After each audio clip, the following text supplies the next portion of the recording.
O único som no quarto de hospital da minha mãe era o bip baixo e rítmico do monitor cardíaco. Era um som que eu vinha odiando nas últimas 48 horas, um relógio implacável marcando os segundos que nos restavam.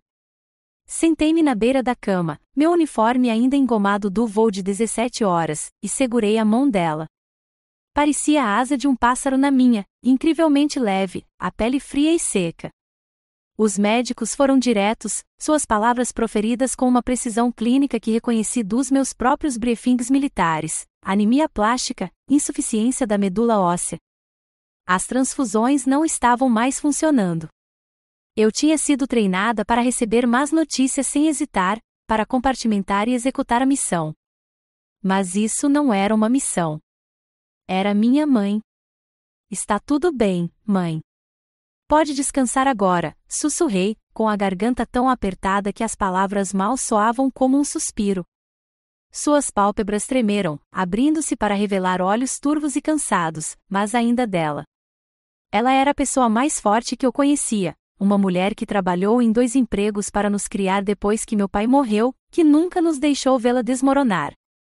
E agora ela tentava esboçar um sorriso fraco, como se fosse ela quem precisasse me confortar. Eu odiava aquilo. Odiava a injustiça de vê-la amarrada a soro intravenoso, com suas forças drenadas nos lençóis brancos estéreis. Apertei a mão dela, tentando despejar minha própria força nela. Você não precisa mais lutar, eu disse, a mentira entalada na minha garganta. Eu vou ficar bem. Eu prometo. Claro que não. Eu não estava nada bem. Estava apavorada. O soldado em mim estava offline. A filha em mim estava se despedaçando em 1 milhão de pedaços. Seus olhos passaram por mim em direção à porta. David, ela sussurrou, o nome uma pergunta frágil. Ele está. Ele está bem? Ele está tão preocupado. Uma dor fria e familiar se instalou em meu peito. Mesmo agora, mesmo no final, a preocupação dela era com ele. Ele era o filho que ficou, o banqueiro bem-sucedido. Eu era a que partiu, a filha que escolheu uma vida de poeira e disciplina em um mundo distante. Eu era forte. Nesse momento, a porta se abriu e David entrou, com o telefone pressionado contra o ouvido. O silêncio do santuário da sala foi imediatamente violado por seu tom abafado e urgente sobre portfólios. Ele deu um sorriso rápido e distraído para a mamãe, do tipo que se dá a uma criança no meio de uma conversa importante. Ela o observou com um brilho de orgulho nos olhos cansados, e naquele momento, me senti completa e completamente invisível. Ele encerrou a ligação e o silêncio voltou, agora carregado com sua presença. Ele caminhou até o outro lado da cama, seu terno caro parecendo estranho naquele quarto estéril. Falei com a equipe jurídica, disse ele, em voz baixa e profissional, tirando da pasta um folheto de uma unidade de cuidados paliativos. Precisamos ser práticos, Kate. Os médicos concordam. É hora de discutir a retirada dos aparelhos de suporte à vida e deixá-la confortável. Ele disse isso com tanta calma, como se estivesse discutindo uma fusão corporativa. Ele estava gerenciando a morte dela. Ele olhou para mim, com uma compaixão condescendente que me fez gelar o sangue. Você se foi há muito tempo. Você pode não entender, mas esta é a escolha compassiva. Não vamos complicar ainda mais. Lá estava de novo. Complicado. Minha dor era um obstáculo. Meu amor era um inconveniente. Antes que eu pudesse recuperar a voz, o telefone dele vibrou novamente. Ele me lançou um olhar de desculpas. Preciso atender. 1 minuto. Ele saiu para o corredor, deixando-me sozinha com o monitor apitando e aquele folheto brilhante. Eu não conseguia respirar. Precisava sair. Beijei a testa da minha mãe, sua pele fria contra meus lábios, e saí do quarto, precisando escapar do ritmo de sua morte. Eu estava perto do posto de enfermagem, tentando normalizar minha frequência cardíaca, quando os ouvi. 2 enfermeiras falando em tom baixo e fofoqueiro, como as pessoas usam quando acham que ninguém está ouvindo. As palavras ficaram presas no ar, cortando minha névoa. Parece exatamente com aquele velho Thorne lá em Avenwood. Juro por Deus, eles podem ser gêmeos. Levantei a cabeça de repente. Eu sei, né? Respondeu o outro, folheando um prontuário. É estranho. Se ao menos conseguissem encontrar um parente saudável como ele para um transplante de medula. Talvez desse uma chance de verdade a ela. O chão pareceu sumir debaixo de mim. Transplante de medula. As palavras foram um choque físico, uma descarga elétrica no meu organismo. Avenwood. Aquela era a pequena cidade esquecida onde minha mãe cresceu antes de ser adotada. Minha mente de soldado, começou a conectar as informações. Um homem que se parecia com ela. Uma cidade do seu passado. Um transplante. Não era uma coincidência. Era um alvo. Meu pulso pulsava forte nos ouvidos. Eu havia passado 2 dias me forçando a aceitar o inevitável. Agora, em 2 frases sussurradas, eu tinha uma recha de esperança tão forte que parecia uma arma. Meu pai, o homem quieto que me criou, sempre dizia: quando você encara uma parede, ou você se fecha ou vai embora. Mas se você for embora, não volte chorando pelo que perdeu. David voltou pelo corredor, sem celular e com a cara de gerente de volta ao lugar. Certo, quanto à papelada. Preciso do arquivo dela. Interrompi-o, com a voz mais dura do que pretendia. Ele piscou. Para quê? Kate, não faça isso. Não existe cura milagrosa. Pare de bancar a heroína e aceite. Me dê a autorização, eu disse, sem deixar espaço para discussão. Agora ele via o sargento, não a irmã.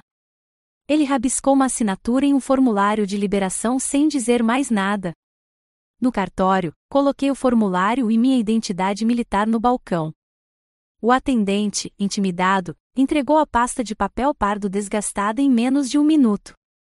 Encontrei uma sala de espera vazia e rasguei a pasta. Minhas mãos tremiam enquanto eu folheava as páginas de jargões médicos, sem saber o que estava procurando, mas confiante de que reconheceria quando visse. E então eu reconheci. No formulário de histórico do paciente, abaixo do histórico médico familiar, estavam os nomes das pessoas que eu conhecia como meus avós. Mas, ao lado deles, uma única nota escrita à mão em tinta azul desbotada que me deixou perplexo: adotados. Origem biológica desconhecida. Olhei para as palavras até que elas se tornassem indistintas. As enfermeiras não estavam fofocando. Elas estavam apontando o caminho. Minha mãe tinha outra família, uma família de sangue. E em algum lugar lá fora havia um homem que compartilhava o rosto dela. Naquele momento, olhando para aquelas 2 palavras, me senti completamente sozinho. Meu irmão achou que eu estava louco. Minha mãe estava sumindo. E eu me agarrava a uma recha de esperança que parecia uma fantasia. Se você acredita que valeu a pena lutar por essa pequena pista, mostre seu apoio clicando no botão de curtir. Deixe-me saber que não estou lutando sozinha comentando lute, Kate, lute abaixo. E não deixe de se inscrever, porque minha batalha estava apenas começando. A tristeza e o choque diminuíram, substituídos por algo frio, duro e claro. Uma missão. Eu não estava aqui para me despedir. Eu estava aqui para lutar. Encontrei David no amplo estacionamento de concreto do hospital. O ar estava frio e cheirava a gasolina e cimento úmido. Ele estava ao lado do meu velho Ford F-150, de braços cruzados, o rosto uma máscara de frustração. Você não pode estar falando sério, Kate, ele começou antes mesmo que eu estivesse perto. Você vai mesmo embora. A mamãe está morrendo lá dentro, e você vai atrás de um conto de fadas. Sua voz ecoou no espaço cavernoso, ríspida e acusatória. Continuei andando, destranquei a porta do motorista e joguei minha mochila no banco do passageiro. Virei-me para encará-lo, com o couro gasto do banco da caminhonete às minhas costas. Não estou perseguindo um conto de fadas, David. Estou seguindo uma pista. Uma pista? Ele riu, um som curto e amargo. Um trecho de fofoca de 2 enfermeiras. Essa é a sua brilhante estratégia militar. Você sempre faz isso. Você sempre foge quando as coisas ficam sérias. Você fugiu para o exército. Você fugiu para a Alemanha. E agora está fugindo para Deus sabe onde, em vez de encarar sua real responsabilidade. Suas palavras tinham o propósito de ferir, de me incutir a culpa que ele sentia que eu merecia. Por um segundo, elas acertaram em cheio. Mas então olhei para ele, olhei de verdade para ele, para seu terno perfeito, sua vida perfeita, sua incapacidade absoluta de enxergar além dos limites do seu próprio mundo organizado. E a culpa evaporou, substituída por uma clareza fria e dura. Minha responsabilidade é não desistir, eu disse, com a voz tão firme quanto o chão de concreto sob minhas botas. Isso é algo que a mamãe ensinou a nós dois. Talvez você tenha esquecido. Não usei o Spotify, não esperei por uma resposta. Sentei no banco do motorista, girei a chave e a velha caminhonete ganhou vida com um ronco. Quando saí da vaga de estacionamento, vi no espelho retrovisor, parado ali, uma figura solitária desaparecendo no fundo. Ele era um símbolo do mundo que eu estava deixando para trás, um mundo que já havia decidido o destino da minha mãe. A rodovia era uma faixa negra que se estendia na noite. Empurrei a F-150 para o oeste na Interestadual 80, com os quilômetros se dissolvendo sob meus pneus. A escuridão lá fora era absoluta, perfurada apenas pelos fachos duplos dos meus faróis. Encontrei uma estação de rock clássico no rádio, deixando os acordes familiares de Tom Petty e Bruce Springsteen preencherem o rádio, um baluarte contra o silêncio e a dúvida que ameaçavam se instalar. Para me manter acordado, bebi café preto e amargo de uma garrafa térmica e mastiguei barras energéticas secas com um gosto de serragem. O treinamento da escola de sobrevivência me ensinou a funcionar com o estômago vazio. Quando você está perdido, um dos meus instrutores costumava dizer, não fique aí parado esperando o resgate. Você faz o seu próprio caminho. E era isso que eu estava fazendo. A paisagem do oeste da Pensilvânia passava pela minha janela como um fantasma. Os esqueletos de siderúrgicas extintas arranhavam o céu noturno, suas janelas quebradas como olhos vazios. Passei por pequenas cidades que pareciam prender a respiração, com suas ruas principais repletas de vitrines fechadas com tábuas e semáforos piscando para ninguém. Este era o mundo da minha mãe, aquele sobre o qual ela me contava histórias, um lugar de indústria e orgulho que havia enferrujado, deixado para trás por um futuro que não tinha utilidade para ele. A cada quilômetro, a determinação em meu íntimo se fortalecia. Mas o medo era um passageiro silencioso sentado ao meu lado no escuro. Medo de estar desperdiçando um tempo precioso. Medo de estar perseguindo um fantasma por um beco sem saída. Enquanto estava naquele quarto de hospital estéril, o tempo estava passando. Pisei um pouco mais fundo no acelerador. O amanhecer surgiu quando cheguei a Venwood, pintando o céu cinzento em tons de roxo desbotado e laranja suave. A cidade estava aninhada numa curva do rio Monongahela, um conjunto de antigos prédios de tijolos agarrados à encosta. Parecia esquecida, um lugar onde o tempo havia parado de passar. Vi uma igreja com uma torre enferrujada, um salão do VFW com uma bandeira americana descascada e um restaurante chamado Steel Skillet, com seu letreiro de neon zumbindo fracamente sob a luz da manhã. Essa foi minha primeira parada. No momento em que abri a porta, o cheiro de café forte, bacon e anos de batatas fritas me atingiu. Era o cheiro de qualquer restaurante de cidade pequena dos Estados Unidos.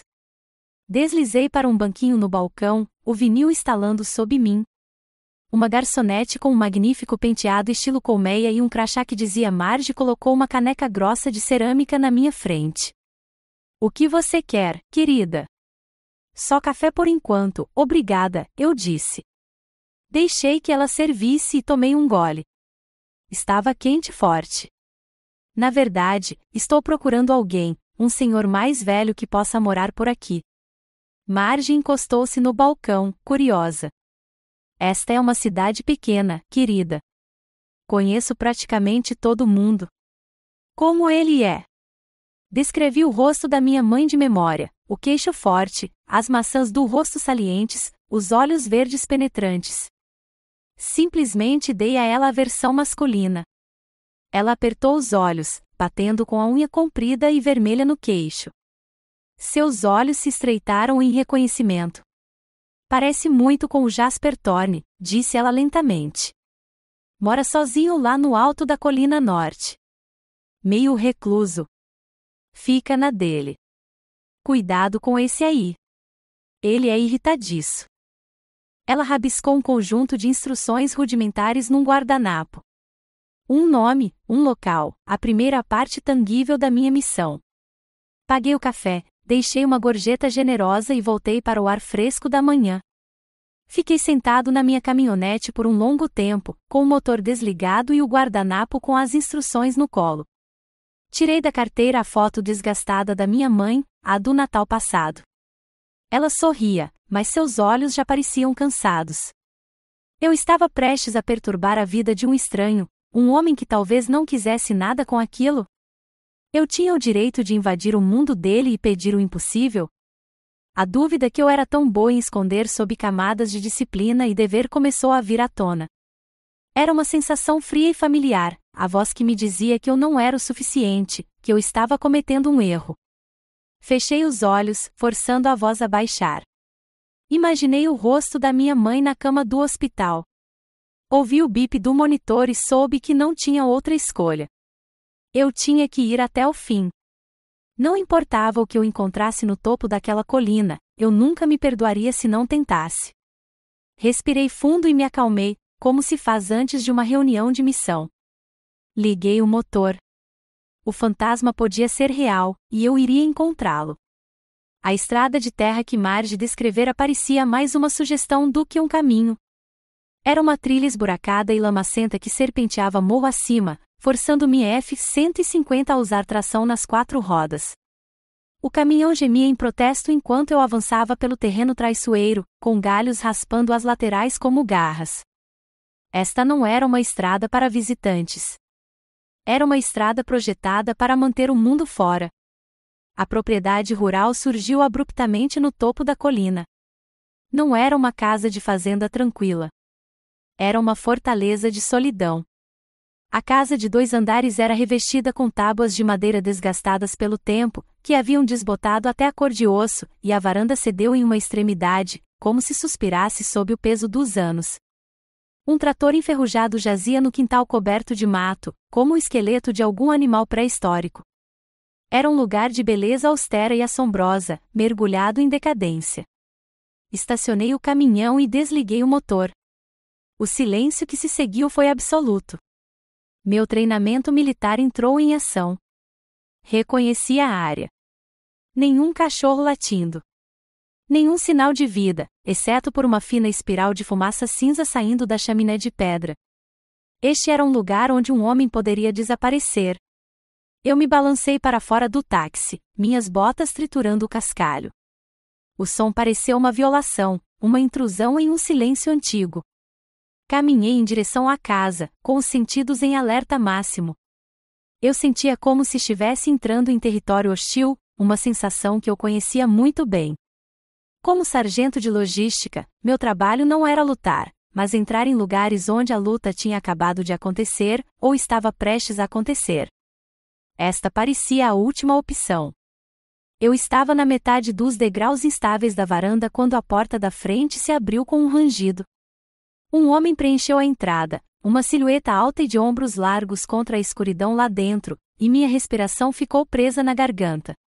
Cada frase ensaiada, cada abordagem cuidadosamente planejada que eu havia formulado durante a viagem, desapareceu da minha mente. Era o rosto da minha mãe, não uma vaga semelhança. Era o rosto dela esculpido na estrutura de um homem.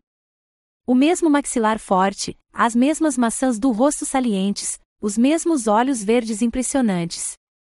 Mas os dele eram emoldurados por uma teia de rugas profundas e exibiam um olhar frio e cauteloso que eu nunca tinha visto nela.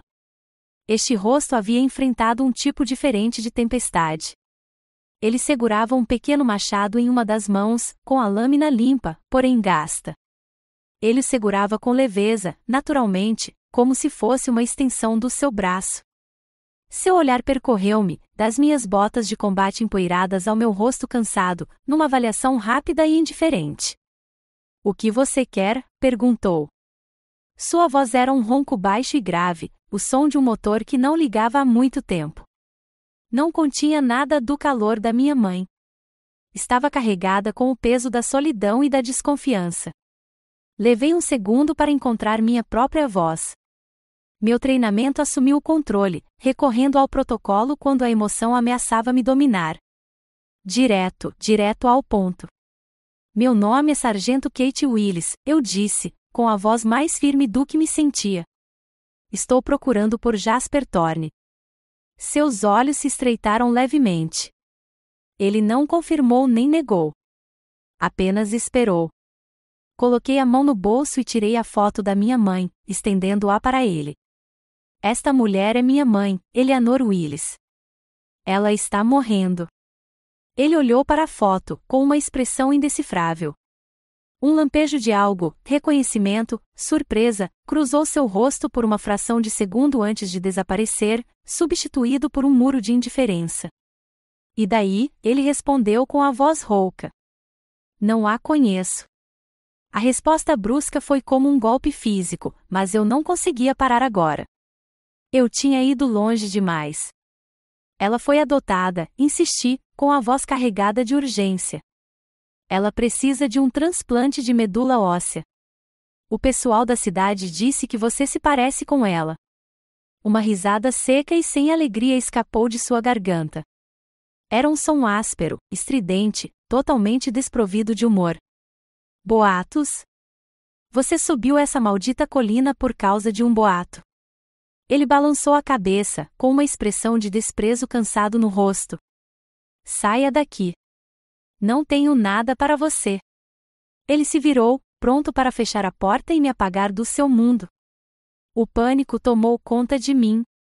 Esta era minha única chance, minha única esperança, e estava prestes a ser selada atrás de uma porta de madeira. Ela é sua irmã gêmea. As palavras saíram ásperas e desesperadas de mim, minha voz embargada pelo esforço. Isso o deteve. Sua mão congelou na maçaneta. Ele não se virou, mas todo o seu corpo ficou rígido. O silêncio se estendeu, denso e pesado, quebrado apenas pelo som do vento farfalhando na grama alta e morta. Ele estava ouvindo. Dei um passo à frente e coloquei cuidadosamente a fotografia no corrimão desgastado da varanda, apoiando-a em um poste. O nome dela é Eleanor, disse suavemente, falando com ele. Ela viveu uma vida boa. Ela é forte e não merece morrer assim. Com isso, eu não tinha mais nada. Eu tinha colocado minha última carta na mesa e perdido. Uma onda de profundo fracasso me invadiu. Virei-me e caminhei de volta para minha caminhonete, cada passo mais pesado que o anterior. O som do cascalho sob minhas botas soava como uma marcha fúnebre. Eu estava quase chegando à caminhonete, com a mão estendida para a maçaneta, quando sua voz cortou o silêncio atrás de mim, um som baixo e hesitante. Ela alguma vez me mencionou? Parei, ainda de costas para ele. Ele permanecia nas sombras da porta, a silhueta de um homem que eu não conhecia, com o rosto da mulher que eu amava mais do que tudo. Não foi uma aceitação. Não foi um convite, mas foi uma rachadura na parede. Sua pergunta pairava no ar frio entre nós, uma ponte frágil sobre um abismo de 40 anos. Virei-me da caminhonete e o encarei. Ele ainda estava meio escondido na sombra da porta, mas a linha dura e defensiva de seus ombros havia se suavizado. Ele gesticulou vagamente com o machado em direção ao interior da casa. Não era um convite caloroso, mas também não era uma despedida. Eu aceitei. O interior da casa era espartano, meticulosamente limpo, mas frio. Tudo era funcional, mas nada confortável. Um fogão de ferro fundido irradiava um calor suave na sala principal, com lenha empilhada ordenadamente contra uma parede. Parecia menos um lar e mais um abrigo de sobrevivência a longo prazo. Sentamo-nos em duas cadeiras de madeira dura perto da lareira, a lareira apagada como uma boca escura e vazia entre nós. Ele estendeu a mão para a foto que eu havia deixado no parapeito da varanda e a encarou por um longo tempo, seu polegar traçando delicadamente a borda da imagem. O silêncio se prolongou, preenchido apenas pelo sussurro do vento lá fora. Finalmente, ele falou, com os olhos ainda fixos no rosto da minha mãe. Eu também sou adotado, disse ele, com a voz rouca. Nunca fui procurar. Imaginei que, se alguém te joga fora uma vez, não adiantaria revirar o lixo para encontrá-lo. As palavras eram cruas, revestidas de uma vida inteira de mágoa. E naquele momento, senti uma onda inesperada de empatia. O sentimento dele de ter sido descartado pelos pais biológicos ressoou com o meu próprio sentimento silencioso e duradouro de ser uma estranha na minha própria família. David era o filho que se encaixava. Eu era a filha que precisava ser acomodada. Jasper e eu éramos estranhos, mas estávamos unidos pela mesma cicatriz invisível. Minha mãe nunca soube, eu disse baixinho. Os pais adotivos dela nunca lhe contaram. Ela passou a vida inteira acreditando que era filha única. Expliquei tudo então, a anemia plástica, as transfusões fracassadas, o relógio correndo. Contei a ele sobre a conversa com as enfermeiras, a esperança remota que me trouxera até ali. Ele ouviu sem interrupção, com um olhar intenso. A hostilidade em seus olhos se dissipou lentamente, substituída por uma confusão profunda e perturbadora. Ele não estava mais olhando para um intruso. Estava olhando para um quebra-cabeça que nem sabia que existia. Se o que você está dizendo é verdade, disse-lhe lentamente, as palavras parecendo-lhe custar um grande esforço, se ela é minha irmã, então por que nos separamos? Era a pergunta que começava a se formar na minha mente, um mistério sombrio e inquietante que ia muito além de uma simples tragédia familiar. Não tínhamos respostas. Ficamos ali sentados em silêncio novamente, dois estranhos conectados por um segredo que nenhum de nós compreendia. Finalmente, ele se levantou e caminhou até um pesado baú de madeira escura no canto da sala. As dobradiças rangeram quando ele levantou a tampa. Ele enfiou a mão lá dentro e tirou um pequeno cofre de metal, do tipo que as pessoas usam para guardar documentos importantes. Ele o colocou sobre a mesa rústica entre nós e o abriu com uma pequena chave. Dentro, aninhado entre alguns outros documentos, havia um pedaço de papel dobrado e amarelado, sua certidão de nascimento. Ele o deslizou sobre a mesa em minha direção. Minha respiração ficou presa. Local de nascimento, Hospital Geral de Avonwood. E então a data. Era idêntica à da minha mãe. A teoria abstrata, a esperança desvairada baseada em um boato, solidificou-se em um fato gritante e irrefutável ali mesmo naquele pedaço de papel. Eles eram gêmeos. Jasper observou meu rosto e então olhou para o certificado como se o visse pela primeira vez. Não era mais apenas um documento comprovando sua própria existência. Era a prova de uma vida que ele nunca conhecera. Uma irmã que vivia uma existência paralela a apenas algumas centenas de quilômetros de distância. Era o fantasma de um passado compartilhado. Certa vez, ele me disse que veio para cá, para a floresta, para viver deliberadamente, citando um verso de um livro editorial. Mas, olhando para ele agora, percebi que não se pode viver deliberadamente quando nem se conhece o primeiro capítulo da própria história. Ele ergueu os olhos do papel e encontrou os meus. Neles, vi um reflexo da mesma resiliência teimosa que via em mim, a mesma recusa em me deixar abater. O muro que ele construiu ao seu redor por 40 anos finalmente ruiu. Vou fazer o teste, disse ele, com a voz firme e resoluta. A confusão se dissipou, substituída por um propósito que eu nunca tinha ouvido antes. Não estou fazendo isso por uma mãe que me abandonou. Estou fazendo isso pela irmã que nunca conheci. Ele fez uma pausa, com um olhar firme.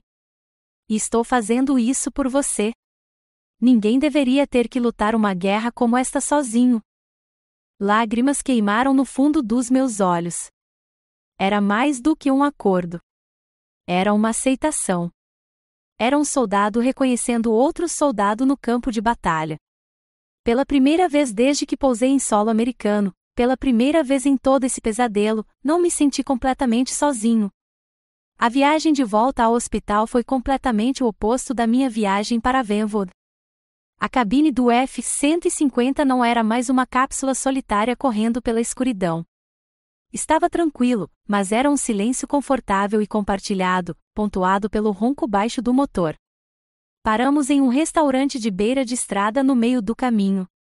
O lugar cheirava a café e cebola frita. Ele pediu um cheeseburger com fritas, e eu pedi uma salada de frango. Comemos sem muita conversa, mas a conversa fiada que tivemos foi monumental. Ele perguntou sobre meu tempo no serviço militar, e eu perguntei sobre sua fazenda. Estávamos trocando pequenos e comuns pedaços de nossas vidas separadas, colocando as primeiras pedras de uma ponte sobre o vasto vazio que os separava.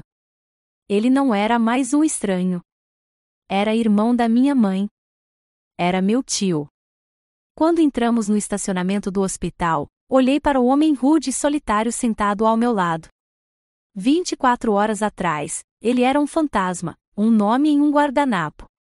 Agora, ele era família, uma família estranha e fragmentada, reconstituída a partir de segredos e tristezas, mas ainda assim minha.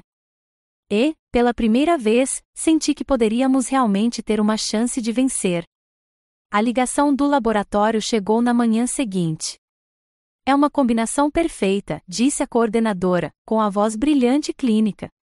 Uma chance em 1 milhão, sargento. Podemos agendar o transplante.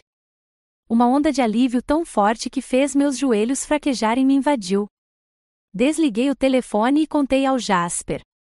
Por um momento, ficamos ali, parados no corredor estéril do hospital, dois estranhos unidos pelo sangue, compartilhando uma vitória silenciosa.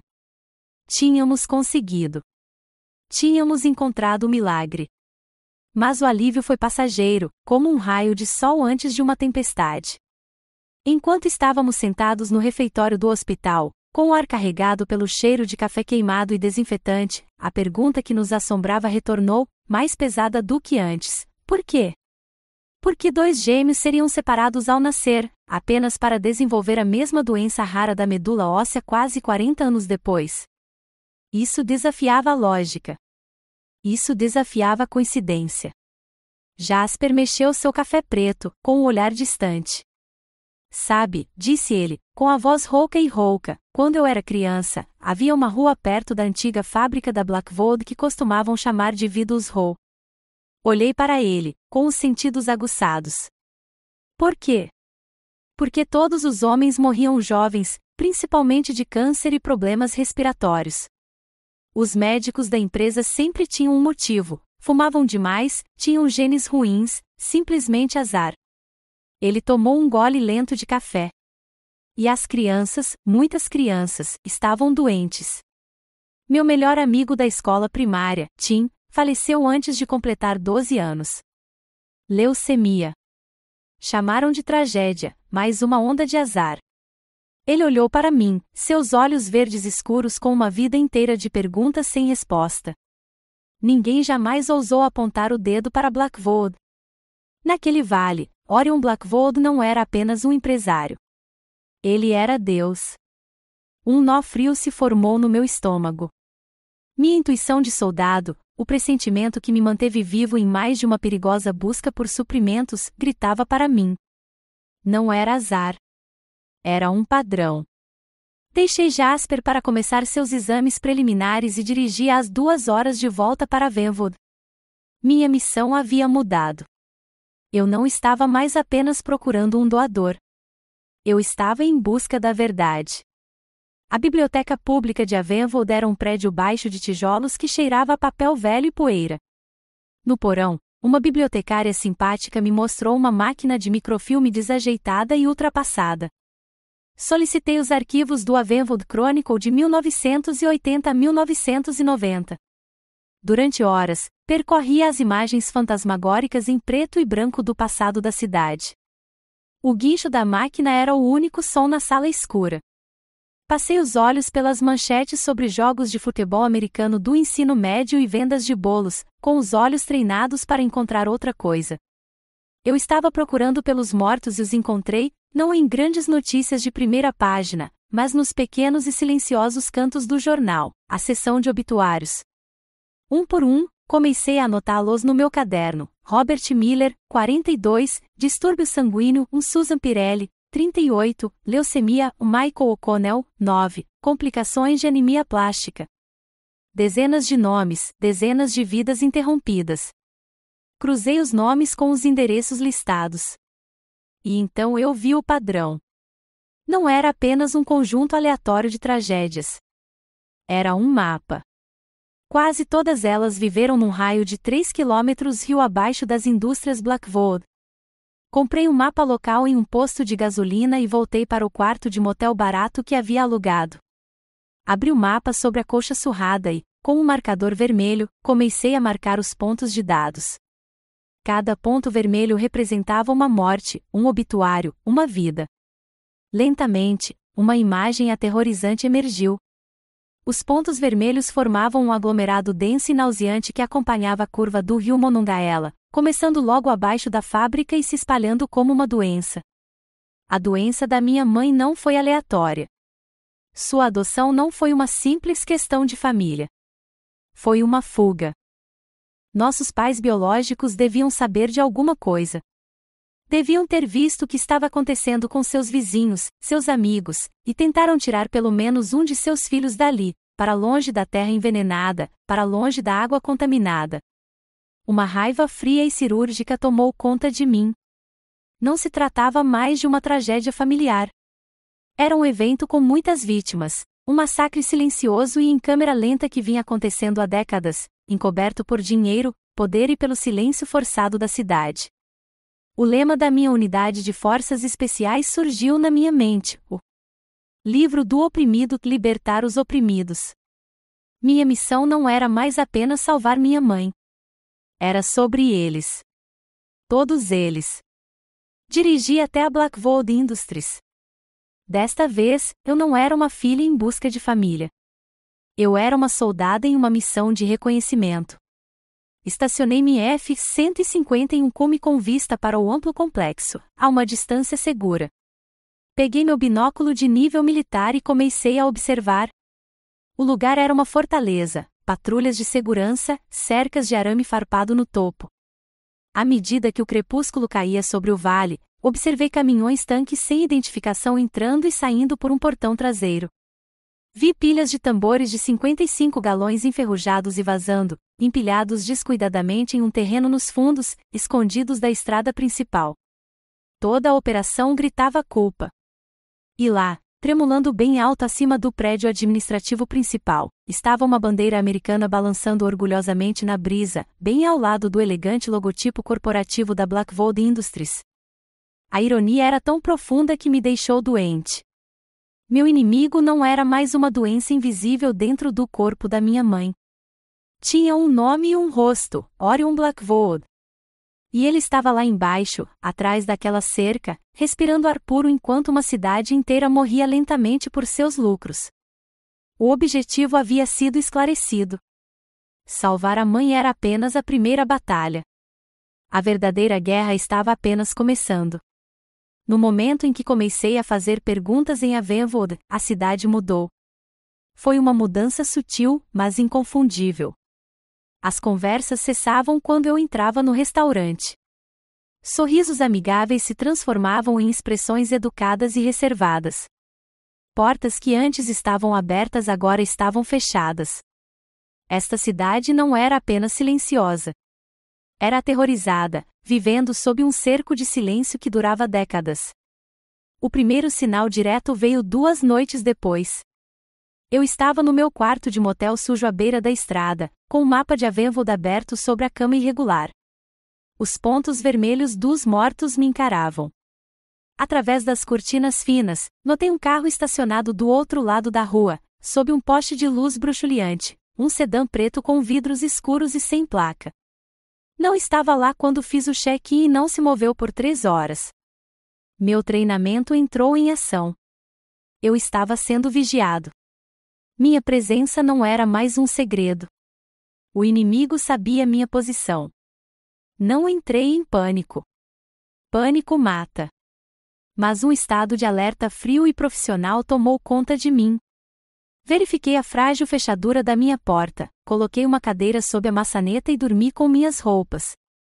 A guerra havia passado de uma visão estratégica para uma realidade tática. Na manhã seguinte, enviaram a primeira mensagem. Saí em direção à madrugada enevoada e encontrei meu F-150 tombado de lado.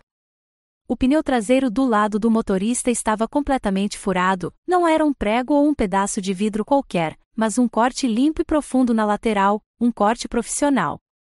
E no para-brisa, escondida sob a palheta do limpador de para-brisa, havia uma boneca de pano suja, feita à mão, com olhos de botão e fios emaranhados no lugar do cabelo.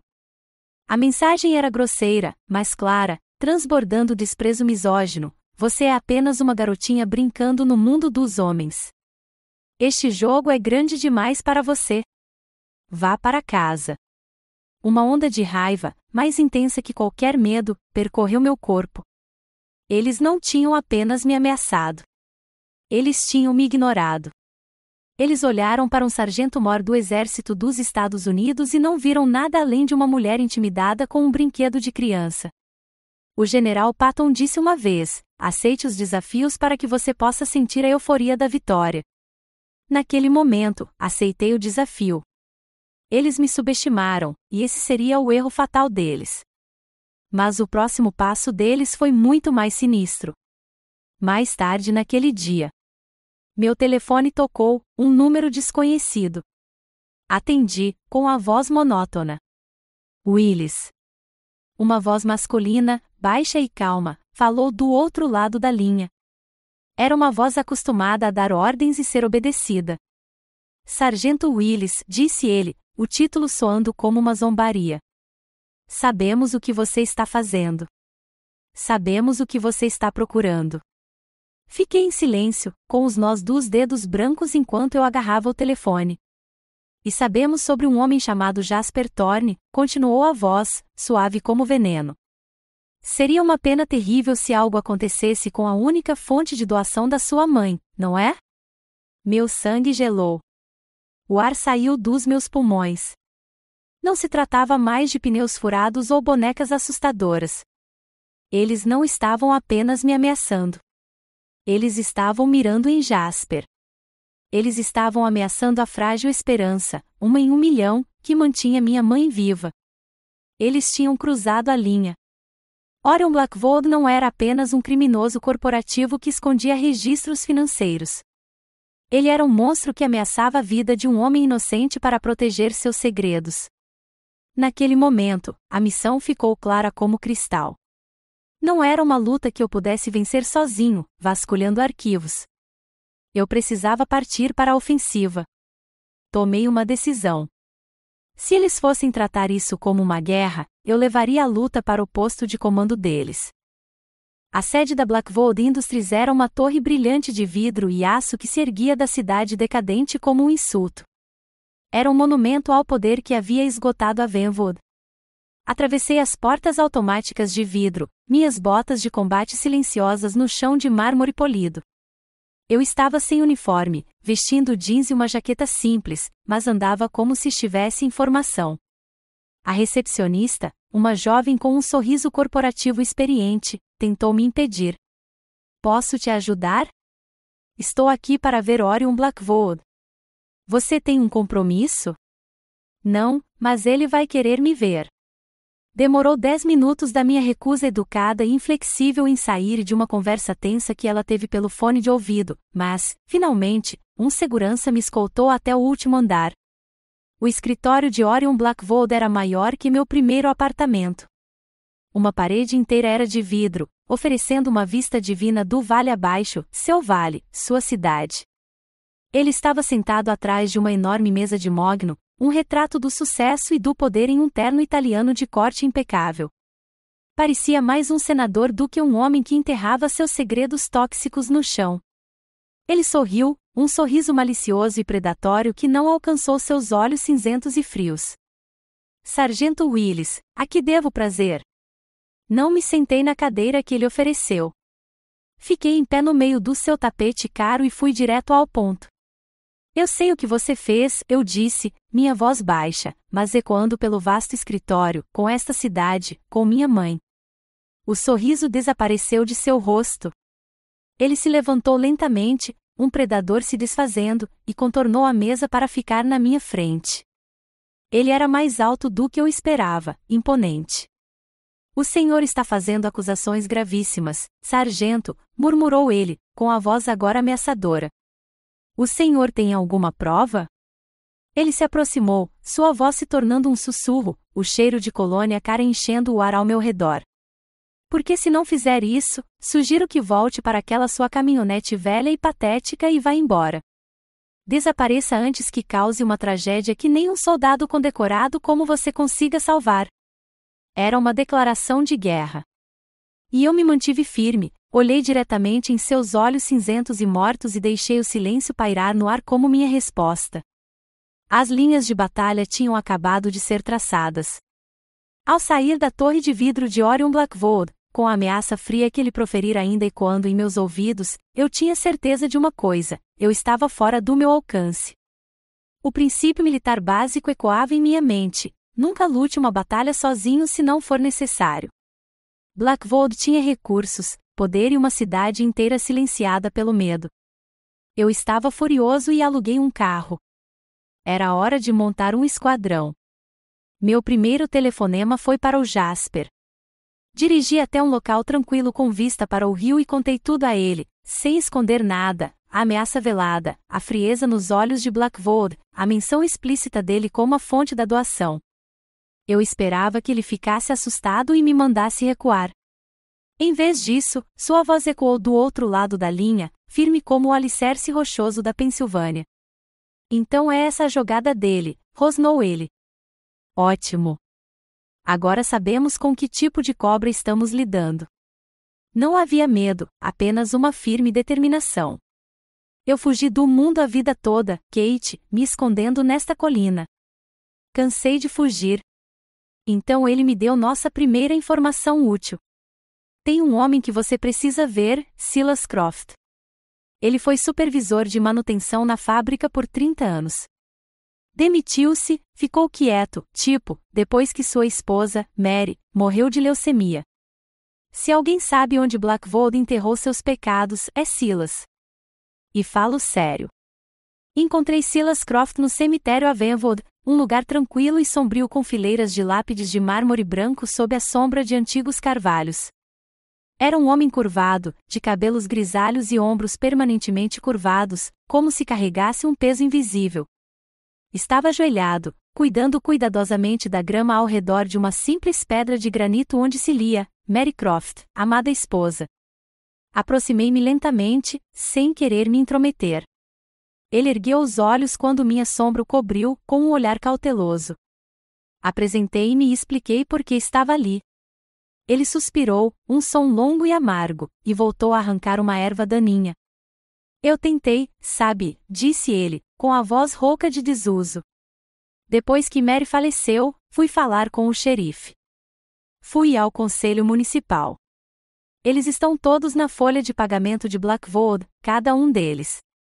Ele olhou para mim, com os olhos cheios de uma tristeza profunda e cansada. Ele é um monstro, mocinha. E você não pode matar um monstro assim. Não discuti. Não tentei convencê-lo com discursos patrióticos ou chamados ao dever. Simplesmente me ajoelhei na grama ao lado dele e olhei para o nome esculpido na pedra. Minha mãe, eu disse suavemente, está morrendo da mesma doença que levou sua esposa. Ela pode não sobreviver, mas não posso deixar que sua vida e sua morte não signifiquem nada. Fiz uma pausa, deixando o peso das palavras se acomodar entre nós no cemitério silencioso. E acho que você também não quer que a morte da Mary signifique nada. Ele parou de capinar, com a mão envelhecida e manchada de terra pousada sobre a lápide. Por um longo momento, ele não disse nada. Então, ele assentiu lentamente, num movimento único e decisivo. O peso sobre seus ombros pareceu se dissipar por uma fração de segundo. Ele havia encontrado um motivo para se levantar novamente. Silas me levou de volta à sua casa pequena e arrumada. Em seu porão empoeirado e apertado, cercado por ferramentas velhas e caixas de memórias, ele caminhou até um armário de metal cinza. Ele tateou a fechadura de combinação, os cliques ecoando no silêncio, e abriu a porta. O que havia lá dentro não era apenas uma evidência. Era um baú de verdades. Ele puxou um grosso livro-razão encadernado em couro. Dentro, em caligrafia meticulosa, estavam 15 anos de segredos, datas de vazamentos químicos, medições de toxinas lançadas no rio e ordens diretas da gerência para falsificar relatórios. Entre as páginas, havia fotografias granuladas e espontâneas de barris sendo enterrados ilegalmente na calada da noite. Guardei tudo, sussurrou Silas, com a voz carregada de emoção. Eu guardei isso por 15 anos, apenas esperando por alguém corajoso o suficiente, ou talvez louco o suficiente, para realmente usá-lo. Este livro razão era a bala de prata de que precisávamos. Mas eu sabia que a prova deste explosivo seria inútil se disparado da arma errada. O sistema local estava corrompido. Precisávamos passar por cima deles. Precisávamos de poder de fogo federal. De volta à Alemanha, trabalhei com um representante da Agência de Proteção Ambiental em um problema de contaminação da base. Ele me devia um favor. Algumas ligações depois, recebi um nome: Sarafina Reis, investigadora sênior do escritório regional da EPA na Filadélfia. Sua reputação era lendária, durona, incorruptível, e ela odiava poluidores corporativos com paixão. Dirigi a noite toda, deixando para trás as colinas assombradas de Avenwood e indo em direção aos cânions de concreto da Filadélfia. Cheguei ao prédio federal às 8 horas, sem compromisso.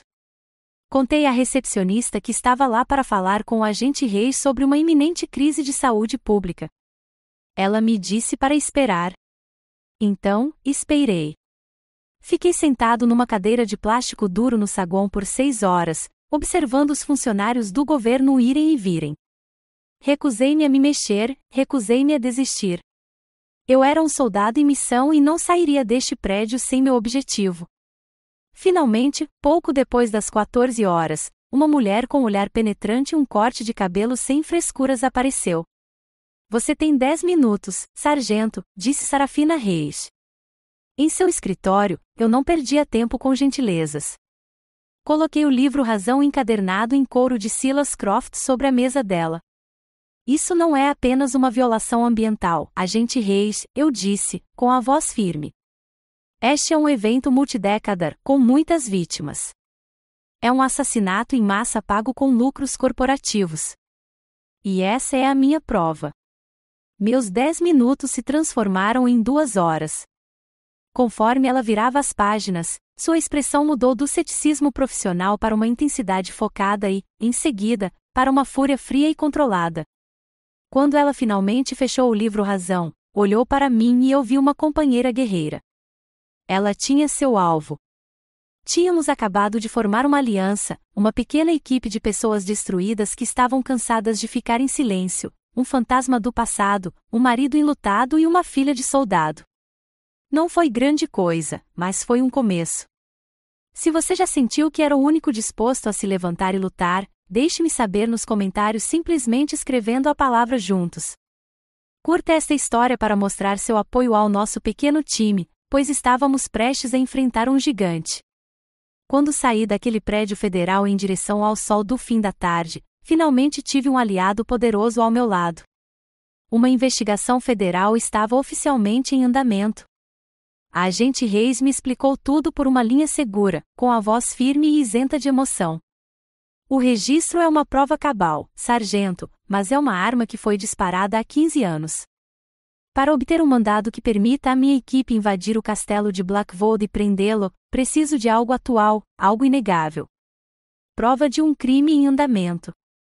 Silas Croft, sentado comigo no meu quarto de motel, apontou um dedo trêmulo para um ponto no nosso mapa. A antiga pedreira de calcário, ele disse com a voz rouca. Ao norte da cidade. Eles a fecharam no final dos anos 90. Eu sempre suspeitei. Ouvi caminhões passando por lá à noite, mas nunca consegui provar. Era um impasse. A EPA não conseguia um mandado sem provas, e não conseguia provas sem um mandado para revistar a propriedade privada. O caminho legal era um beco sem saída. Restava apenas um outro caminho, aquele que não era legal. Jasper e eu tínhamos que entrar. Tínhamos que obter essa prova nós mesmos. Meu quarto de motel virou um centro de operações táticas improvisado. Baixei imagens de satélite do Google Earth no meu laptop e a pedreira abandonada apareceu como uma cicatriz pálida e feia na paisagem verdejante. Meu treinamento em logística militar começou a funcionar, e comecei a traçar um plano de infiltração. Vamos nos aproximar pelo oeste, eu disse, apontando para a tela. O satélite mostra um penhasco íngreme aqui.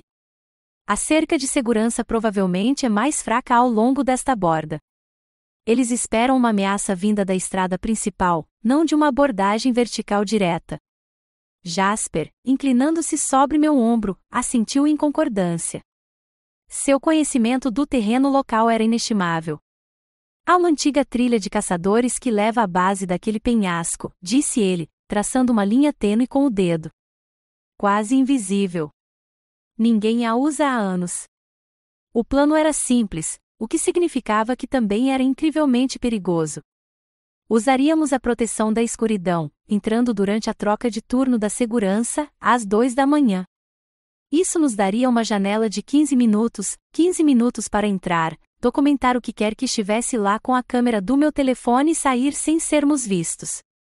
O risco era absoluto. Se fôssemos pegos, não seria apenas uma acusação de invasão de propriedade. Seria o aviso necessário para Blackvold enterrar seus segredos para sempre, e a última esperança da minha mãe seria enterrada junto com eles. As horas que antecederam a operação foram as mais longas da minha vida. O ar na pequena sala estava carregado de uma tensão silenciosa. Para o jantar, fiz sanduíches de manteiga de amendoim e geleia no pão branco, uma refeição tão infantilmente simples que parecia absurda, dado o que estávamos prestes a fazer. Comemos em silêncio, sentados na beira das camas irregulares do motel. Mais tarde naquela noite, saí para fazer uma última ligação. Disquei o número do David. Sua voz estava entrecortada, impaciente. O que foi, Kate? Como está a mamãe? Ela está estável. Os médicos marcaram o transplante para depois de amanhã. Onde você está? Ainda brincando de detetive naquela cidadezinha do interior? Ignorei a provocação. Não havia tempo para raiva, nem energia para outra briga. David, só cuida dela, eu disse, com a voz mais suave do que pretendia.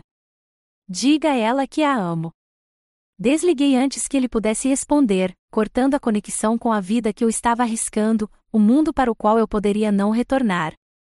Quando voltei para o quarto, Jasper estava limpando sua velha faca de caça, o único som era o raspar rítmico da pedra. Ele olhou para mim, seus olhos verdes examinando meu rosto. Você está com medo? Ele perguntou, com a voz rouca e rouca. Sentei-me na cama, as molas rangendo em protesto. Respirei fundo e respondi honestamente. Apavorada, admiti. Mas tenho mais medo de não fazer nada.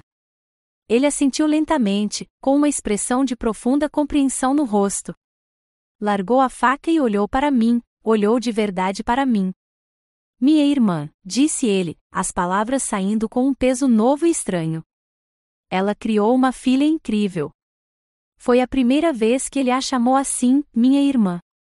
Naquele momento de silêncio e tensão, a última parte da nossa estranha família se encaixou. Não éramos mais apenas aliados. Éramos do mesmo sangue. Antes de partirmos, sentei-me na beira da cama e pensei num verso que minha mãe costumava recitar para mim quando eu era criança e tinha medo do escuro. Foi do Salmo 23, sim, ainda que eu ande pelo vale da sombra da morte, não temerei mal algum. Nós nos movemos sob a luz lascada da lua crescente, vestidos com roupas escuras, apenas mais duas sombras em uma noite cheia delas. Jasper nos conduziu pela trilha do caçador, com passos firmes e silenciosos. Chegamos à cerca de arame na base do penhasco e a cortamos com um alicate de corte. Éramos fantasmas deslizando pelo perímetro, inaudíveis e invisíveis. A pedreira se abriu diante de nós, um vasto cânion artificial, assustadoramente silencioso sob as estrelas. E então vimos. Meu estômago embrulhou. Não eram apenas alguns barris. Era um cemitério químico. Centenas de tambores enferrujados de 55 galões estavam espalhados pelo chão da pedreira. Alguns haviam sido despejados aleatoriamente, outros empilhados em pilhas precárias. Um líquido escuro e viscoso vazava de muitas delas, formando poças iridescentes no chão que brilhavam de forma doentia sob o luar fraco. O ar tinha um cheiro forte, acre, de veneno. Peguei meu celular, com as mãos firmes apesar da adrenalina correndo em minhas veias. Comecei a tirar fotos, e o clique silencioso do obturador soou como um tiro no silêncio. Tirei fotos amplas, closes dos canos vazando, dos avisos desbotados. Era isso. Era a prova inegável de que Reis precisava. Enquanto eu gravava o último vídeo, um ronco baixo quebrou o silêncio, o som de um motor de caminhão pesado. Levantei a cabeça num piscar de olhos. Faróis cortavam a escuridão no fundo da pedreira. Nos escondemos atrás de uma grande pilha de pedras, meu coração martelando contra as costelas. Ouvimos vozes, 2 homens conversando. O chefe quer que este lugar esteja todo limpo até o fim de semana, disse um deles, sua voz ecoando no ar parado da noite. Tragam a escavadeira para cá amanhã.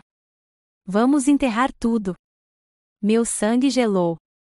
Eles não estavam apenas escondendo as evidências. Estavam prestes a destruí-las. Mexi no celular, apertando o botão de gravação para ouvir o áudio. Tínhamos provas do crime e agora provas do encobrimento. Nesse momento, o facho de uma lanterna potente cortou a escuridão, varrendo o chão da pedreira. Moveu-se metodicamente, procurando, e então parou. O círculo branco e brilhante de luz pousou diretamente nas rochas atrás das quais nos escondíamos. O mundo se reduziu a 2 batalhas distintas e simultâneas, cada uma delas contendo uma vida em jogo.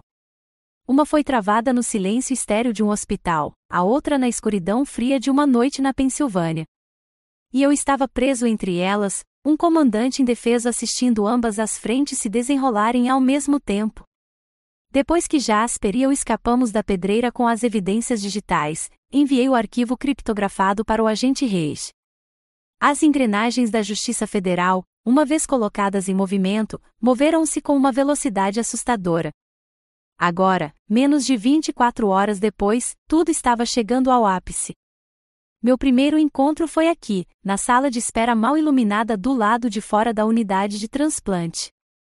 Jasper, pálido, mas resoluto após a doação de medula óssea, sentou-se ao meu lado. Algumas horas antes, tínhamos visto a mãe sendo levada para a sala de isolamento esterilizada. Ela era fraca, mas seus olhos, quando encontraram os meus, não demonstravam medo. Estavam orgulhosos. Meu irmão David andava nervosamente perto da janela, pela primeira vez despojado de sua armadura corporativa, parecendo nada mais do que um filho assustado. Atrás de uma lâmina de vidro, o procedimento começou.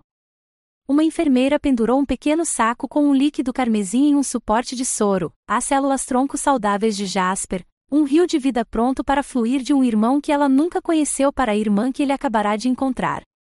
Pressionei a mão contra o vidro frio, meu coração doendo com uma esperança tão forte que parecia dor. Eu não estava rezando para Deus, eu estava rezando para ela.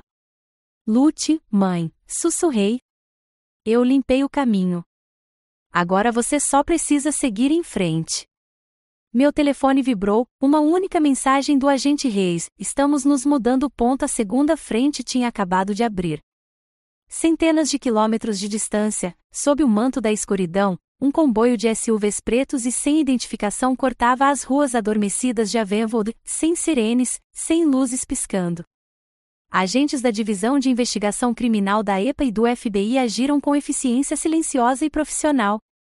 Com base nas evidências da pedreira, um juiz federal assinou um mandado de busca e apreensão no meio da noite. Eles atingiram a sede das indústrias Blackvold como um trovão. As portas de vidro do saguão se estilhaçaram para dentro. Guardas de segurança, contratados para intimidar os moradores locais, se viram de bruços no chão de mármore, neutralizados por homens que se moviam com a letalidade fluida de fantasmas. Orion Blackvold estava em seu escritório na cobertura, tentando freneticamente limpar seus servidores, quando suas portas de carvalho se soltaram das dobradiças. Ele olhou para cima, com o rosto uma máscara de descrença e indignação, enquanto uma equipe de agentes federais invadia o local. Vocês não têm o direito, berrou, com a voz acostumada a um mundo que sempre se curvava à sua vontade. Sabem quem eu sou? A agente Sarafina Reis deu um passo à frente, com um rosto sério e um mandado assinado na mão. Você é Orion Blackvold, disse ela, com a voz cortando a raiva dele. E você está preso por colocar a comunidade em perigo, conspiração e uma lista de crimes tão longa que ficaremos aqui até de manhã. Meu mundo começou a se cruzar, duas realidades se desenrolando ao mesmo tempo, minha mente oscilando entre elas, um close no monitor cardíaco no quarto da minha mãe, o bip frágil, mas constante, bip, bip, bip, o clique metálico e agudo das algemas se fechando nos pulsos de Orion Blackvold, um médico na unidade de transplante fazendo sinal de positivo através do vidro. O corpo dela não está rejeitando. As células estão aceitando, agentes do FBI carregando caixas de documentos, torres inteiras de servidores, décadas de mentiras agora evidências. David finalmente cedeu. A visão da mãe, tão vulnerável atrás do vidro, havia destruído sua compostura cuidadosamente construída. Ele afundou na cadeira ao meu lado, com a cabeça entre as mãos, e pela primeira vez desde que éramos crianças, chorou. Seus ombros tremiam com soluços ásperos e de coração partido. Ele estendeu a mão e agarrou a minha, com um aperto surpreendentemente forte. Obrigado, Kate, sussurrou, com a voz embargada. Obrigado por não desistir. As lágrimas de alívio e arrependimento de David, uma barreira de negação finalmente se rompendo. Blackvold, com o rosto contorcido em uma máscara de fúria e derrota, sendo arrastado para fora de sua torre de vidro em direção às luzes piscantes das câmeras de notícias que haviam aparecido de repente. Do seu ponto de vista, ele conseguia ver as equipes de materiais perigosos da EPA já lotando o terreno da fábrica lá embaixo. Enquanto os agentes o empurravam para a traseira de um SUV preto, seus olhos, por uma fração de segundo, pareceram olhar diretamente para mim, como se ele pudesse me ver através dos quilômetros. E na minha mente, encontrei seu olhar, não com ódio, mas com a fria e silenciosa finalidade de uma missão cumprida. Meu juramento como soldado era proteger meu país de todos os inimigos, estrangeiros e domésticos. Orion Blackvold era um inimigo doméstico e acabará de ser neutralizado. Na sala de espera do hospital, o canal de notícias local interrompeu com uma reportagem especial. A imagem na televisão da esquina era inconfundível, Orion Blackvold algemado. Um silêncio atordoante tomou conta da sala de espera. Todos, as famílias aguardando notícias, as enfermeiras em seu intervalo, pararam e ficaram olhando. Olhei para a tela, para a queda de um tirano. Então me virei e olhei para a porta fechada do quarto da minha mãe, onde um milagre silencioso estava acontecendo. As duas batalhas haviam terminado. Tínhamos vencido em ambas as frentes. Não senti uma onda de triunfo. Não senti alegria vingativa. O que senti foi uma profunda sensação de alívio, como se um peso que carreguei nos ombros a vida inteira finalmente tivesse sido tirado de mim.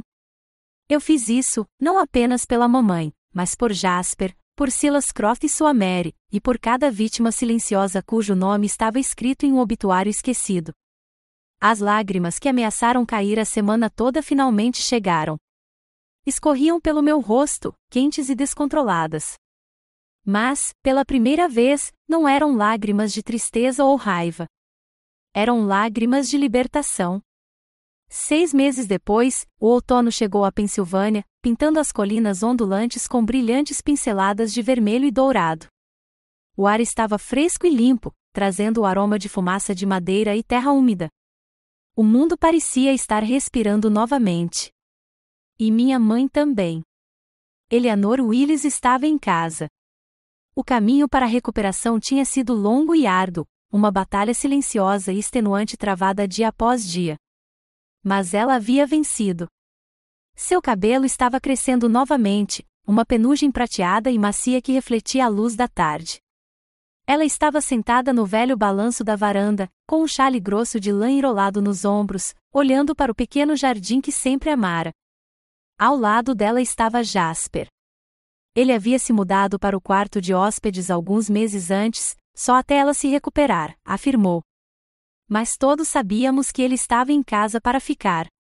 Eles dois não conversavam muito. Não precisavam. Eles ficavam sentados juntos por horas, compartilhando um silêncio que parecia mais profundo do que qualquer conversa. Era como se suas almas gêmeas, separadas por uma vida inteira, finalmente estivessem se reencontrando. Sua presença silenciosa era um remédio melhor do que qualquer receita, as duas metades de um todo finalmente reunidas. O império de Orion Blackwood, por outro lado, havia se desfeito em pó.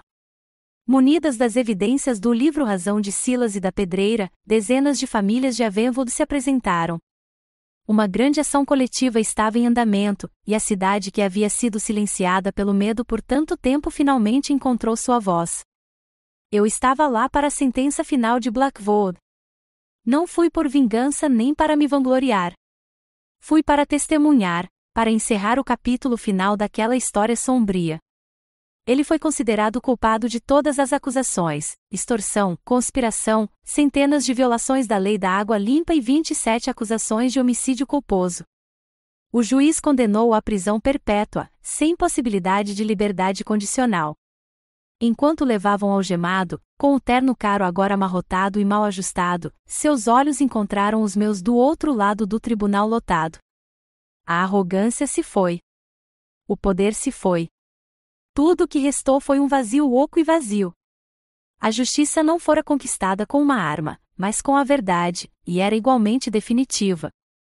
A mudança mais profunda, no entanto, ocorreu no meu irmão. O choque de quase perder nossa mãe, somado à revelação da minha improvável busca, havia quebrado a estrutura corporativa perfeita que ele havia construído ao seu redor. O David que vinha jantar no domingo agora não era o mesmo homem que tentará me entregar folhetos de cuidados paliativos.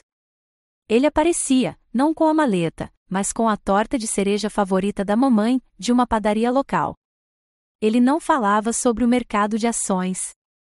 Sentava-se e ouvia de verdade, enquanto a mãe e Jasper compartilhavam, hesitantes, memórias fragmentadas de uma infância que nunca tiveram.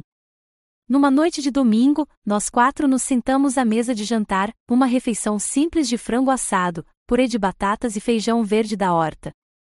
O ar não estava cheio de tensão, mas de risos fáceis. David contava uma história sobre uma pescaria desastrosa que fizera quando criança, e a mãe ria tanto que tinha lágrimas nos olhos. Jasper apenas a observava, com um pequeno e raro sorriso no rosto. Olhei ao redor da mesa para aquelas pessoas, minha mãe quieta e resiliente, renascida, o meu tio rude e solitário, finalmente em casa, meu irmão, finalmente presente. Essa era minha família, uma coisa estranha e fragmentada, reconstruída a partir dos destroços da tragédia, mas mantida unida pelo sangue, pelo perdão e por um amor teimoso e inflexível. Algumas semanas depois, chegou a hora de partir. Minha licença prolongada havia terminado e minha unidade estava esperando.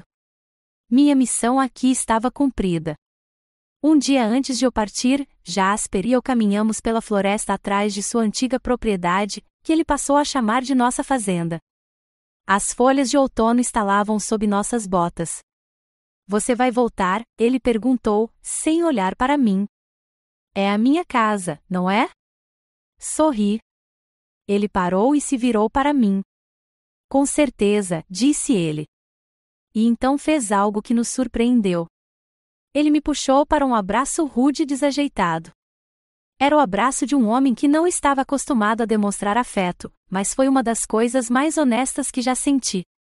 Eu salvei minha mãe, mas ao fazer isso, encontrei uma parte da minha própria história, uma âncora para um passado que eu nunca soube que tinha. Na manhã seguinte, enquanto dirigia para longe, não me senti triste. Eu me sentia completo. A guerra tinha acabado, mas para minha família, a jornada estava apenas começando. Pelo retrovisor, vi minha mãe parada na varanda, com Jasper ao seu lado. Ela acenava. Em seu jardim, uma fileira de girassóis de fim de estação se erguia alta, com suas cabeças pesadas voltadas, como sempre, em direção ao sol nascente. Pensei em algo que Helen Keller escreveu uma vez: mantenha seu rosto voltado para o sol e você não verá a sombra. As sombras do passado ainda estavam lá, mas não as olhávamos mais. Estávamos de frente para a luz. A estrada à frente estava livre e o céu aberto. Minha guerra havia acabado, mas a maior lição não foi apenas sobre a luta. Era sobre o que vem depois. Me ensinou que a família, seja aquela em que nascemos ou aquela que encontramos ao longo do caminho, é a fonte suprema da nossa força. É o que nos dá a coragem de encarar a escuridão e encontrar o amanhecer. Eu ficaria honrado se você compartilhasse nos comentários uma palavra que descreva onde você encontra sua própria força. Obrigada por trilhar esse caminho comigo. Para mais histórias sobre a resiliência do espírito humano, inscreva-se no nosso canal e ative as notificações para não perder o que vem por aí.